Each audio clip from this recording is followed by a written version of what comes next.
बहू से नफरत क्यों, दिल छू लेने वाली कहानी। ललिता देवी अपने कमरे में बैठी रो रही थी, लेकिन अब रोने का क्या फायदा। सब कुछ तो उन्होंने ही किया था। आज उनके कारण ही तो उनके बेटे की गृहस्थी टूट गई थी। रोज रोज की किचकिच से तंग आकर नव्या दोनों बच्चों को लेकर घर छोड़कर चली गई थी। उनका बेटा विवेक, जो कभी शराब को हाथ तक नहीं लगाता था, वह अब अक्सर शराब पीकर घर आने लगा था। और अब तो विवेक बहुत चुप चुप रहने लगा था। न खाने का होश था न पीने का। ललिता जी, वह पहले से ही कान की कच्ची थी। हर किसी की बातों पर आंखें मूंदकर विश्वास कर लेती थी। उनकी इन्हीं आदतों से उनके पति सोमनाथ जी भी बहुत परेशान रहते थे। वे अक्सर उनको समझाते कि ललिता जी, आप समझदार बनो, हर किसी की बातों में मत आया करो। आजकल के लोगों को दूसरों का सुख नहीं देखा जाता है। वे तो आग लगाकर हाथ सेकते हैं और पीठ पीछे हंसी उड़ाते हैं, और ऐसा करके आप अपना घर बर्बाद कर दोगी। पर ललिता जी, उनको तो कभी कोई असर ही नहीं होता था।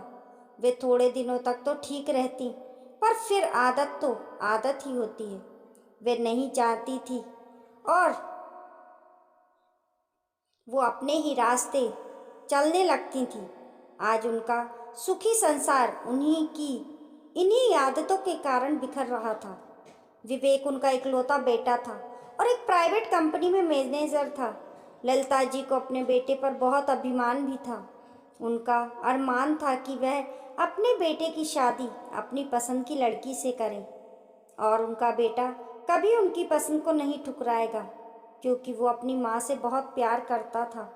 पर उनके अरमान मन में ही रह गए, क्योंकि विवेक कॉलेज में साथ पढ़ने वाली अपनी क्लासमेट को, नव्या को पसंद करता था और उससे ही शादी करना चाहता था।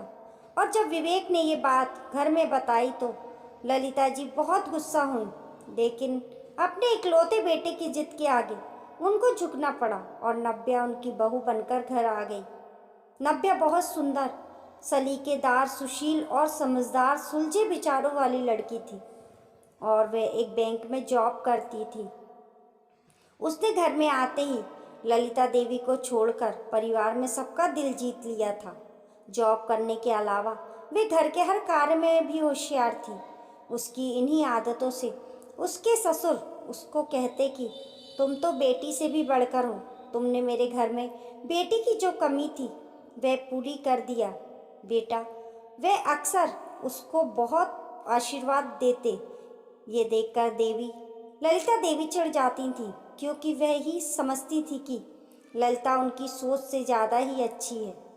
अगर वो भी बहू लाती तो शायद इतनी अच्छी नहीं होती, परंतु उनका अहंकार उनको झुकने नहीं देता था। इधर उनकी आस पड़ोसी सहेलियां मंडली, जो कि सभी दोपहर में फ्री समय में मंडली जमाती थी और उनके सुखी परिवार में से मन में जलती थी, वहाँ अक्सर उनको भड़काती।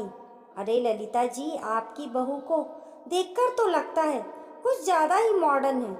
नौकरी करने वाली लड़कियां बहुत शातिर होती हैं। अब आपको देखो, आपने कितनी अच्छी लड़की पसंद की थी, पर आपकी बहू ने विवेक को अपने जाल में फंसा लिया और घर पर कब्जा कर लिया। वे जानती थी कि विवेक इकलौता है, आगे सब कुछ उसके ही हाथों में होगा। धीरे धीरे ललिता जी के मन में नव्या के प्रति नफरत और चिढ़ के भाव भरते गए थे। पहले ही नव्या उनको पसंद नहीं थी, अब तो और ज़्यादा उससे चिढ़ने लगी थी। उसके हर काम में गलती निकालना उनकी तो आदत बन गई थी। इसी बीच वह दादी भी बन गई थी, दो प्यारे बच्चों की। पर उनका नेचर नहीं बदला, बल्कि वक्त के साथ और कठोर होता चला गया। वे किसी न किसी बात को लेकर रोज घर में लड़ाई करने लगती थी। नव्या से सोमनाथ जी और विवेक दोनों ही उनको समझाते, पर वे जिद्दी बच्चे समान हो गई थी। किसी की बात का उन पर कोई असर नहीं पड़ता था। उनको तो नव्या एक आंख ना भाती। नव्या भी अब परेशान हो गई थी। नव्या का भी इसी कलेश के कारण नेचर बदलने लगा था। वह पहले हर बात सह लेती थी, पर अब जब अति होने लगी तो वह भी जवाब देने लगी और विवेक से अलग घर लेकर रहने को कहने लगी थी। परंतु विवेक उसको कहता कि वह उनको किसके भरोसे अपने माता पिता को छोड़कर अलग हो सकता है। इस वृद्ध अवस्था में उनको साथ ही रहना होगा। वे अपनी जिम्मेदारी से मुक्त नहीं हो सकता। नव्या इसी बात को सुनकर चुप हो जाती थी। घर का माहौल खराब होने लगा था। ललिता जी कुछ सुनने समझने को तैयार थी ही नहीं।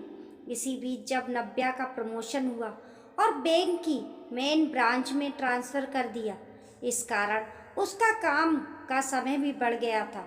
वर्कलोड ज़्यादा होने के कारण वे अक्सर देर से आने लगी थी।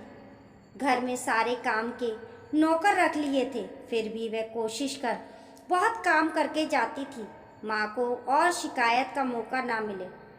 अब ललिता जी की सहेलियाँ उसके देर से आने पर भी उनको कहती, अरे बैंक में तो समय पर छुट्टी होती है, आपका विवेक तो जल्दी आ जाता है, पर बहू क्या ऐसी किस बैंक में जाती है जहाँ इतनी देर तक काम होता है। ये सब सुनकर ललिता देवी विवेक को भी भड़काने लगी थी। विवेक जो रोज रोज की कलेश से वैसे ही परेशान था, वे अब नव्या पर बेवजह गुस्सा होने लगा था। आखिर दोनों के बीच हर मुद्दे पर लड़ाई होने लगी थी। आखिर नव्या का भी सब्र का बांध टूटने लगा था और एक दिन उसने घर छोड़ने का निर्णय ले लिया और ट्रांसफ़र करवाकर बच्चों को लेकर चली गई थी। आज सोमनाथ जी और उनके परिवार के और लोग भी ललिता जी ही को इन सब का जिम्मेदार मानते हैं, क्योंकि एक समझदार सुशील बहू की उन्हें कद्र नहीं की और अपने अड़ियल रवैया और अहंकार के और दूसरे लोगों के कहने में आकर अपने ही घर को आग लगा बैठी और रो रही थी। आज ललिता जी को अपनी हर गलती का एहसास था कि वो नफरत में इतनी अंधी हो गई थी कि अपने ही बेटे के घर को उजाड़ दिया और अब उनको अंदर ही अंदर ये गम खाए जा रहा था। एक दिन उन्होंने अपने बेटे विवेक से बोला, बेटा जा बहू को लेकर आ। विवेक ने कहा, किस मुंह से मैं उससे लेने जाऊं? माँ, मैंने उससे किया एक भी वादा निभा नहीं पाया। अपने ही घर में मैं उसकी रक्षा नहीं कर पाया। अब वहाँ वो आराम से है तो मैं उसका सुकून फिर से बर्बाद नहीं कर सकता। सोमनाथ जी ने कहा, ललिता जी अब आपकी यही सजा है। अब आप इसमें अकेली ही रहें और इस घर पर अब बस आपका राज होगा। ललिता जी अब किस मुंह से अपनी सफाई में कुछ कहती। जो वो चाहती थी वैसा तो हुआ था, तो अब वो खुश क्यों नहीं थी। हमें कभी दूसरों की बातों में आकर अपने घर को बर्बाद नहीं करना चाहिए, क्योंकि आग लगाकर कोई बुझाने नहीं आता। हमें अपनी नफ़रत में इतना आगे नहीं निकलना चाहिए कि हमें किसी की अच्छाई ही ना दिखाई दे।